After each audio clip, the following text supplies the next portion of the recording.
అబ్బా, ఇలా ఖాళీగా ఎన్నాలని కూర్చుంటాను అని మాత్రం ఎంతసేపు చేస్తాను. అవును, ఏదో ఎగ్జామ్ కట్టానన్నారు కదా, చదివితే పోలే.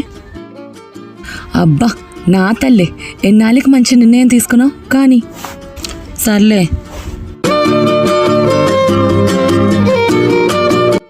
అవును, స్టవ్ మీద పాలు పెట్టి మర్చిపోయినట్టున్నాను. హలో, పాలు కట్టి అరగంట అయింది, కానీ ముందు చదువమ్మా. పాప ఏడుస్తున్నట్టుంది. హలో, పాప పడుకొని అరగంట అయింది.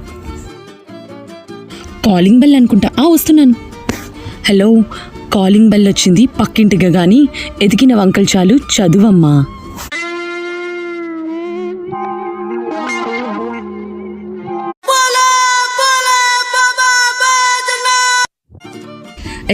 దీన్ని మార్చడం నా వల్ల కాదు.